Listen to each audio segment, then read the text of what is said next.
ये कहानी आज से 3300 साल पुरानी है और इसे बाइबल की एक सच्ची कहानी माना जाता है। ये कहानी है इब्रानियों की, जो मिस्र में पिछले 400 सालों से गुलाम है। लेकिन इन 400 सालों में ना तो वो अपने वतन को भूले और ना ही अपने ईश्वर को, और ईश्वर भी उन्हें नहीं भूला। ये पिछली 4 पीढ़ियों से मिस्र में गुलाम है। ये सब यहाँ पर मजदूरी करते हैं, उनके लिए बड़े बड़े महल बनाते हैं, मूर्तियां बनाते हैं ताकि उनके शहर को खूबसूरत बना सकें। लेकिन इनकी अपनी जिंदगी बहुत दर्दनाक है। फिल्म की शुरुआत में ये दिखाते हैं कि एक महल है जिसका नाम है मेम्फिस, और उसके अंदर एक मीटिंग चल रही है जिसमें ये बताया जा रहा है कि हमारी सरहद पर एक सेना खड़ी है, और वो इसलिए खड़ी है क्योंकि उन्हें डर है कि हम उन पर अटैक ना कर दें। वहां का राजा ये बोलता है कि मैं नहीं चाहता कि वो हम पे अटैक करें, और वो ये डिसाइड करते हैं कि हम लोग उन पे अटैक करेंगे। लेकिन इससे पहले वहां पर जो भविष्यकर्ता होते हैं, यानी कि जो शगुन देखकर बताते हैं, वो शगुन में ये बताते हैं कि इस युद्ध में एक सेनापति की जान को खतरा होगा और जो उसे बचाएगा वो आगे चल के राज करेगा। अब यहाँ पर 2 लोग हैं जो राजा के बहुत खास हैं। एक तो रामसीस जो राजा का बेटा है, और दूसरा मूसा। मूसा राजा की बहन का बेटा होता है, यानी कि रामसीस का कजन। हालांकि राजा को मूसा से ज्यादा लगाव है, वो जानते हैं कि मूसा ज्यादा काबिल है। अब ये सब युद्ध में जाते हैं, और युद्ध में एक पल ऐसा आता है जब रामसीस की जान जाने वाली होती है, और उस वक्त मूसा उसकी जान बचा लेता है। युद्ध से आने के बाद जब राजा को पता चलता है कि मूसा ने रामसीस की जान बचाई, और जैसा कि उस औरत ने भविष्यवाणी की थी कि आने वाले वक्त में वही राज करेगा जो इस युद्ध में सेनापति की जान बचाएगा, और मूसा ने सेनापति की जान बचाई थी। राजा बोलता है कि मैं जानता हूं कि तुम भविष्यवाणियों और शगुन पर विश्वास नहीं करते, लेकिन मैं करता हूं। लेकिन मैं ये सोच रहा हूं कि तुम मेरे वारिस कैसे बन सकते हो, किसी आम तरीके से तो नहीं। मूसा बोलता है कि किसी भी तरीके से नहीं। राजा बोलता है कि हाँ, अभी तो कोई तरीका नजर नहीं आता। दरअसल राजा मूसा से बहुत प्यार करता है, और मूसा भी राजा की बहुत इज्जत करता है। इसके बाद ये दिखाते हैं कि एक राज्य सभा होती है जहां पर यह बताया जाता है कि पितौम में जो मजदूर हैं वो बहुत परेशानी कर रहे हैं। राजा अपने बेटे को बोलता है कि तुम जाओ और वहां का जायजा लो। लेकिन बाद में मूसा रामसीस को बोलता है कि तुम वहां मत जाओ, मैं जाऊंगा, वहां जाना तुम्हारी शान के खिलाफ होगा। अब जो भविष्यवाणी हुई थी और उसके हिसाब से मूसा ने रामसीस की जान बचाई थी, उससे रामसीस के दिल में कहीं ना कहीं एक शक पैदा हो जाता है। लेकिन उसका शक अभी इतना पक्का नहीं है। अब मूसा पितौम जाता है और वहां देखता है कि मजदूरों की जो हालत है बहुत खराब है, और वहां का वजीर बोलता है कि ये कभी भी बगावत कर सकते हैं क्योंकि उनकी तादाद वहां पर बहुत ज्यादा होती है। मूसा बोलता है कि ठीक है, मैं इन लोगों से बात करना चाहता हूं, और वो एक मीटिंग बुलाता है जिसमें वो इब्रानियों के बुजुर्गों को बुलाता है। मूसा उनसे पूछता है कि तुम लोग क्या चाहते हो। वहां पर एक आदमी होता है जो बुजुर्ग होता है, वो बोलता है कि हम चाहते हैं कि हम अपने देश जाएं जिसका नाम है कनान। मूसा बोलता है कि मैं वहां पर गया हूं और वो बहुत ही खतरनाक जगह है, वहां पर जो कबीले हैं वो बहुत ही खतरनाक है, तुम अगर वहां पर गए तो वापस नहीं आओगे। मूसा उस बुजुर्ग आदमी से पूछता है कि तुम्हारा नाम क्या है। वो बोलता है कि पहले तुम अपना नाम बताओ। मूसा बोलता है कि ठीक है। वो बताता है कि मैं बिथिया का बेटा हूं और मेरा नाम मूसा है। ये सुनने के बाद वहां पर सब लोग थोड़े से खुश हो जाते हैं, और जाते हुए वो आदमी बताता है कि मेरा नाम नून है। इसके बाद मूसा को बोला जाता है कि आपसे नून अकेले में मिलना चाहते हैं, और जब मूसा वहां पर जाता है तो वही बुजुर्ग आदमी जिसका नाम नून है, वो मूसा को बोलता है कि तुम्हें यह बताया गया है कि तुम एक सेनापति के बेटे हो, लेकिन तुम्हें अपने पिता का नाम नहीं पता, लेकिन तुम एक गुलाम पैदा हुए थे। वो बताता है कि जिस साल तुम पैदा हुए थे उस साल एक भविष्यवाणी हुई थी, और उसमें यह बताया गया था कि हमारा मसीहा पैदा होगा। और जब ये बात राजा को पता चली तो उसने उस साल पैदा हुए हर इब्रानी बच्चे को मरवा दिया, और तुम्हारे माँ बाप तुम्हें किसी भी कीमत पर खोना नहीं चाहते थे, और इसीलिए उन्होंने तुम्हें तुम्हारी बहन को दे दिया, और तुम्हारी बहन ने तुम्हें नदी में बहा दिया उस वक्त जब फिरौन पिरामसे की बेटी मिथिया नदी में नहाया करती थी। और जब उसने तुम्हें देखा तो तुम्हें अपना लिया और तुम्हें महल ले गई, और तुम्हारी बहन को तुम्हारी दाई बना दिया, लेकिन उसने ये बात कभी किसी को नहीं बताई। मूसा बोलता है कि अच्छी कहानी थी। वो उसकी बात पे बिल्कुल विश्वास नहीं करता, और वो वहां से चला जाता है। पर जब नून ये कहानी मूसा को सुना रहा होता है तो इस कहानी को 2 लोग और सुन लेते हैं। वहीं दूसरी ओर ये दिखाते कि राजा काफी वक्त से बीमार था और अब उसकी मृत्यु हो गई है, और उसकी मृत्यु के बाद रामसीस राजा बन चुका है। और जिन 2 आदमियों ने नून की सारी बातें सुनी थी जो उसने मूसा को बताई थी, वो 2 आदमी ये सारी बातें अपने वजीर को बता देते हैं, और वजीर आके ये सारी बातें रामसीस को बता देता है। अब रामसीस के दिमाग में शक पैदा हो चुका है। मूसा अब रामसीस का सलाहकार है, और मूसा इस महल की, इस राज्य की एक बहुत ही महत्वपूर्ण इकाई है। रामसीस पूरी कहानी सुनने के बाद उस दाई को बुलाता है जिसने मूसा का लालन पालन किया है। वो उसे बिठाता है, उससे पूछता है कि क्या मूसा तुम्हारा भाई है। वो बोलती कि नहीं। रामसीस अपनी तलवार उठाता है और बोलता है कि मैं आखिरी बार पूछूंगा, क्या मूसा तुम्हारा भाई है? वो बोलते कि नहीं, और रामसेस उसका हाथ काटने वाला था कि मूसा बोलता कि हाँ, मैं इसका भाई हूं। और ये कहने के बाद मूसा को उस राज्य से निकाल दिया जाता है।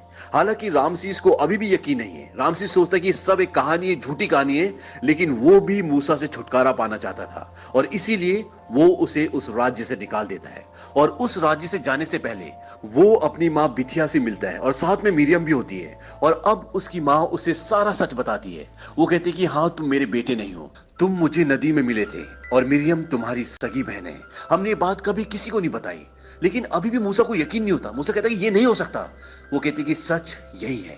इसके बाद मूसा वहां से आगे निकल जाता है एक ऐसे भीड़ में जहां पर इंसान का नामो निशान नहीं है, जहां पर है तो सिर्फ एक ही चीज, और वो है मौत। लेकिन मूसा वहां से आगे निकलता है और वो एक कबीले में पहुंचता है। वहां पर वो देखता है कि एक कुआं होता है, वहां पर कुछ लड़कियां पानी भर रही होती है। तभी वहां पर कुछ लोग आते हैं जिनके पास बहुत सारी भेड़ बकरियां होती है और वो वहां पर जबरदस्ती अपनी बकरियों को पानी पिला रहे होते हैं। तभी मूसा वहां पर पानी पीने लग जाता है। वो बोलते हैं कि तुम हमारे बाद पानी पीना, और मूसा अपनी तलवार सामने रख देता है, जिससे वो डर जाते हैं और वो वहां से भाग जाते हैं। इसके बाद जो वहां पे लड़कियां होती है वो मूसा को अपने घर में खाने के लिए आमंत्रित करती है, क्योंकि मूसा ने उन लोगों को कुएं से दूर भगाया था जो कुएं में जबरदस्ती अपनी भेड़ बकरियों को लाकर पानी पिला रहे थे। और उन्हीं में से एक लड़की से मूसा को प्यार हो जाता है और मूसा वहीं रुक जाता है। और कुछ वक्त बाद मूसा उस लड़की से शादी कर लेता है और शादी के बाद मूसा का एक बेटा भी होता है। अब मूसा एक चरवाहा है और मूसा को आज यहाँ पर 9 साल बीत चुके हैं। लेकिन मूसा का ईश्वर पर कोई विश्वास नहीं है, लेकिन उसकी बीवी को ईश्वर पर बहुत आस्था है। अब मूसा की जिंदगी धीरे धीरे चल रही होती है। तभी एक दिन तूफान आ रहा होता है तो उसकी भेड़ बकरियां एक पहाड़ पे चली जाती हैं और वहां के लोग इस पहाड़ को ईश्वर का पहाड़ कहते हैं। और जब मूसा अपनी भेड़ बकरियां लेने जाता है तो वहां पर ऊपर से बहुत सारे पत्थर और मिट्टी गिरते हैं और उसके नीचे मूसा दब जाता है। और जब उसकी आंखें खुलती हैं तो वहां पर एक पेड़ होता है जो जल रहा होता है। और तभी मूसा के कानों में आवाज आती है, मोशे। और उसके बाद वहां पर एक बच्चा आता है। दरअसल मूसा का जन्म का नाम मोशे होता है। वो बच्चा मूसा को बोलता है कि तुम अपने लोगों को भूल गए, लेकिन अब भी वो तुम्हारा इंतजार कर रहे हैं। जाओ और मिस्र जाओ, अपने लोगों का हाल देखो। और इसके बाद मूसा की आंखें बंद हो जाती हैं और जब उसकी आंखें खुलती हैं तो वो अपनी बीवी के सामने होता है। मूसा के मुताबिक वो बच्चा ईश्वर था और जब वो अपनी बीवी को बताता है तो उसकी बीवी बोलती है कि मूसा के मुताबिक वो बच्चा ईश्वर था और जब वो अपनी बीवी को बताता है तो उसकी बीवी बोलती है कि ईश्वर बच्चा नहीं हो सकता। मूसा अपनी बीवी को बोलता है क्या तुमने ईश्वर को देखा है? देखा तो बताओ कैसा दिखता है? मूसा की बीवी बोलती है तुम सो जाओ, तुम अभी जख्मी हो, क्योंकि मूसा बहुत जख्मी होता है। इसके बाद मूसा को उसी बच्चे का एक और बार आभास होता है और अब मूसा ये तय करता है कि वो मिस्र जाएगा। और मूसा मिस्र पहुंच जाता है और मिस्र पहुंचने के बाद वो उसी बूढ़े आदमी से मिलता है जिसने उसको उसकी जिंदगी की हकीकत बताई होती है। और इस बार वो अपने भाई से भी मिलता है। इसके बाद मूसा रात को चुपके से रामसीस के अस्तबल में घुस जाता है और रामसीस को लगता है कि बाहर कोई है। और जब वो बाहर आता है तो मूसा उसकी गर्दन पर तलवार रख देता है। रामसीस मूसा को बोलता है कि तुम जिंदा हो, मुझे देखकर अच्छा लगा। मूसा बोलता है कि इसीलिए तुमने मुझे मारने के लिए 2 हत्यारों को भेजा था। दरअसल जब मूसा बीहड़ में होता है तब उसे मारने के लिए 2 हत्यारे आते हैं। रामसीस बोलता है कि मैंने नहीं, मेरी माँ ने भेजा होगा। मूसा बोलता है कि उन्हें दोष मत दो। वो कहता है कि यहाँ के हालात पहले से भी बदतर हो गए, गुलामों की हालत बहुत खराब है। रामसीस बोलता है कि नहीं, ऐसा कुछ नहीं है। मूसा बोलता है कि मैंने अपनी आंखों से देखा है और अगर वो मेहनत करते हैं तो उनको उनकी मेहनत के बदले पैसे मिलने चाहिए, नहीं तो तुम उनको आजाद कर दो। रामसीस बोलता है कि वो जानवरों की तरह हैं और अगर हम उन्हें आजाद कर भी दें तो उन्हें जिंदगी जीने का तरीका नहीं आता और तुम्हें भी उन लोगों की बातों में नहीं आना चाहिए। मूसा बोलता है कि मैं उन लोगों की बातों में नहीं आ रहा। रामसीस बोलता है फिर किसकी? मूसा बोलता है कि ईश्वर की। और ये कहकर मूसा वहां से चला जाता है। इसके बाद ये दिखाते हैं कि रामसीस के महल में एक मीटिंग बैठती है जिसमें रामसीस बोलता है कि मूसा ने मेरे गर्दन पे तलवार रखी थी और उसने गुलामों को आजाद करने की बात रखी, यानी कि उसने मुझे धमकी दी है। अब उसे जिंदा रहने का कोई हक नहीं है, मूसा को मार दो। अब रामसीस के लोग मूसा का पता जिस भी परिवार से पूछते हैं और वो परिवार उसका पता नहीं बताता तो सरेआम उस पूरे परिवार को फांसी लगा दी जाती है। वहीं दूसरी तरफ ये दिखाते कि मूसा अब मिस्र में गुलामों के साथ अपनी एक सेना बना रहा है। वो उनको घुड़सवारी सिखाता है, उनको तीरंदाजी सिखाता है, उन्हें हथियार चलाना सिखाता है ताकि वो यहाँ पर अपनी एक सेना बना सके। और थोड़ी वक्त बाद मूसा की अपनी एक सेना तैयार हो जाती है और इसके बाद वो ये फैसला करते हैं कि मिस्र के जो रहने वाले उनको हम परेशान करेंगे, उनके खाने के सामान को जला देते हैं, उनकी नाव को जला देते हैं और कुछ लोगों के घरों को जला देते हैं ताकि वो लोग रामसीस को मजबूर कर दें कि वो गुलामों को आजाद कर दें। अब एक दिन मूसा के सामने वही बच्चा आता है जो उसे ईश्वर के पहाड़ पर मिला था, जिसे मूसा ईश्वर कहता है। वो बोलता है कि तुम कहां थे? वो बच्चा बोलता है कि मैं तुम्हें हारते हुए देख रहा था और जिस तरह की लड़ाई तुम लड़ रहे हो इस लड़ाई में तुम्हें कई सालों लग जाएंगे, शायद एक पीढ़ी लग जाए। मूसा बोलता है कि मैं एक पीढ़ी लड़ने के लिए तैयार हूं। वो बच्चा बोलता है कि शायद मैं नहीं, अब तुम कुछ नहीं करोगे, बस तुम देखते जाओ। जब मूसा उस बच्चे से बात कर रहा होता है तभी दूर से एक आदमी देखता है कि मूसा किसी से बात कर रहा है, लेकिन सामने कोई भी नहीं होता। इसका मतलब ये बच्चा ईश्वर होता है। और अगले दिन मिस्र की नदी में बड़े बड़े मगरमच्छ आ जाते हैं और उनकी नदियों में जो नाव होती है उनमें जितने भी लोग होते हैं वो मगरमच्छ उन सब लोगों को मार देते हैं और नदी की सारी मछलियां मर जाती हैं और नदी में अब पानी की जगह खून बह रहा है। और जब वहां की फसलों को पानी नहीं मिला तो वहां की पूरी फसलें खराब हो गई। और इसके बाद ये दिखाते हैं कि उस पूरे राज्य में, पूरे मिस्र में मेंढकों का आतंक फैल जाता है, यानी कि पूरे मिस्र में मेंढक ही मेंढक होते हैं। और जब वो मेंढक मर जाते हैं तो पूरे राज्य में इतनी मक्खियां हो जाती हैं कि लोग वहां पर खाना भी नहीं खा सकते।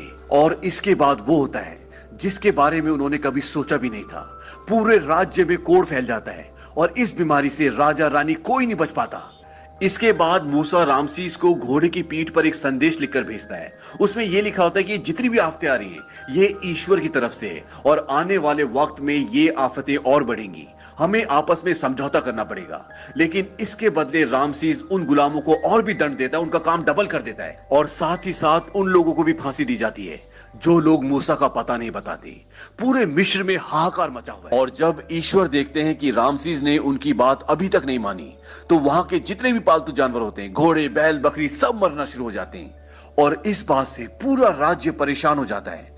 लेकिन ईश्वर का कहर अभी भी नहीं रुकता और वहां पर पत्थरों की बारिश होती है। और इसके बाद मिस्र में वो होता है जिसके बाद पूरे मिस्र को भूख से जूझना पड़ता है।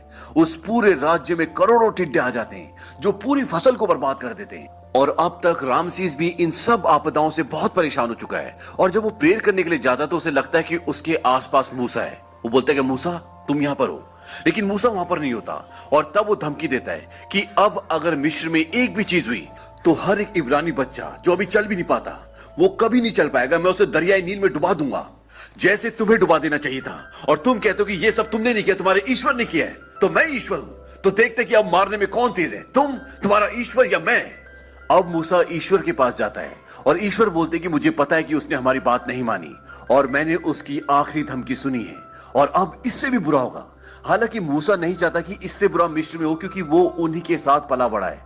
लेकिन ईश्वर कहते हैं कि 400 साल की गुलामी और उसके बाद अब मैं चाहता हूं कि ये लोग हमारे आगे घुटने टेकें। और ईश्वर मूसा को बोलते हैं कि जाओ और उसे कहो कि आज शाम तक अंधेरा होने से पहले अगर उसने हमारी बात नहीं मानी तो मिस्र के जितने भी बच्चे हैं सब मर जाएंगे। और वो मूसा को एक बात और बोलते हैं कि हमारे जितने भी लोग हैं उन सबको कहो कि एक भेड़ को काटें और उसका खून अपने दरवाजे और चौखट पर लगा दें। और इसके साथ ये भी दिखाते कि उसी वक्त वहां पे रात हो रही होती है और ईश्वर रात को दिन में बदल देते हैं। अब मूसा रामसीस के पास जाता है और दोबारा अपना प्रस्ताव रखता है, लेकिन रामसीस उसकी बात नहीं मानता और मूसा जाते हुए बोलता है कि आज रात को अपने बच्चे का ख्याल रखना। और इसके बाद रात को ये दिखाते हैं कि एक अंधेरी छाया मिस्र की तरफ बढ़ती है और पूरे मिस्र को अपने अंदर ढक लेती है और उस छाया के साथ मिस्र वासियों के सारे बच्चे मर जाते हैं। और अगले दिन रामसीस मूसा के पास जाता है और उसके हाथ में उसके बच्चे की लाश होती है। वो मूसा को बोलता है ये कैसा ईश्वर है तुम्हारा जो बच्चों का खून करता है, कल रात को सारे मिस्र के बच्चे मर गए। मूसा बोलता है कल रात को एक भी इब्रानी बच्चा नहीं मरा। और इसके बाद रामसीस बोलता है कि जाओ, निकल जाओ, अपने आदमी को लेकर यहां से हमेशा के लिए चले जाओ। और मूसा अपने आदमी के साथ मिस्र को छोड़ के हमेशा के लिए आगे निकल जाता है और वो अपने देश जा रहे कनान। अब रामसीस उन लोगों को छोड़ तो देता है लेकिन उसे लगता है कि मुझे उन्हें छोड़ना नहीं चाहिए था बल्कि मार देना चाहिए था। और वो अपने 4000 लोगों के साथ उनका पीछा करता है। हालांकि वो उनसे 4 दिन की दूरी पर होता है, लेकिन उसके पास रथ है, घोड़े हैं, तो वो उन तक जल्द से जल्द पहुंच सकता है। वहीं दूसरी तरफ ये दिखाते हैं कि मूसा को अब खबर मिल चुकी है कि रामसीस उनका पीछा कर रहा है, तो वो कहते हैं कि जल्द से जल्द चलो। अब उनके पास 2 ऑप्शन है, एक पहाड़ी वाला रास्ता और एक दूसरा रास्ता। तो मूसा ये तय करता है कि हम पहाड़ी वाले रास्ते से जाएंगे क्योंकि वहां पे रामसीस के रथ नहीं आ सकते और अगर वो आएंगे तो उन्हें बहुत टाइम लगेगा और हमें कुछ टाइम मिल जाएगा। और वो पहाड़ी वाले रास्ते से जाते हैं और होता भी ऐसी है। जब रामसीस के रथ पहाड़ों के रास्ते आते हैं तो उनके बहुत सारे रथ, बहुत सारे घोड़े नीचे खाई में गिर जाते हैं और इससे रामसीस का बहुत नुकसान होता है। और फाइनली अब वो वहां तक पहुंच जाते हैं जहां पर मूसा और उसके कई लोग हैं। और अब मूसा के आगे अथाह समंदर है और पीछे रामसीस और उसकी सेना।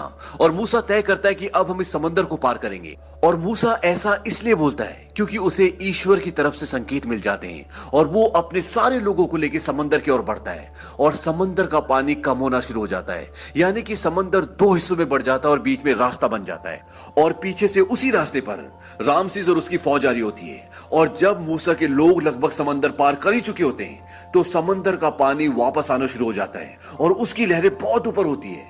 मूसा अपने लोगों को बोलता है कि तुम लोग जाओ और मूसा समंदर की ओर बढ़ने लग जाता है, यानी कि रामसीस की ओर। और रामसीस की सेना भी पूरी वापस भागना शुरू हो जाती है क्योंकि उन्हें दिख जाता है कि पानी हमारी तरफ आ रहा है। और इससे पहले कि रामसीस मूसा पर आक्रमण करता, समंदर का पानी उन्हें अपनी आगोश में ले लेता है और रामसीस के सारे आदमी समंदर में डूबकर मर जाते हैं, लेकिन रामसीस और मूसा बच जाते हैं। अब मूसा और उसके सभी लोगों को यहाँ से आगे कनान देश की ओर बढ़ना है, लेकिन मूसा का घर यहाँ से बहुत नजदीक है जहाँ पर उसकी बीवी और बच्चे उसका इंतजार कर रहे हैं। और मूसा अपने सारे लोगों को लेकर अपने घर जाता है, वहां वो अपने बेटे से मिलता है, अपनी बीवी से मिलता है। और अब मूसा को भी ईश्वर के प्रति पूरी आस्था हो गई है। इसके बाद वो सब वहां से आगे कनान देश के लिए निकलते हैं और उस सफर के दौरान ये दिखाते हैं कि ईश्वर भी उनके साथ है। और इसी के साथ ये फिल्म खत्म हो जाती है। हमारे कमेंट बॉक्स में ये जरूर लिखें कि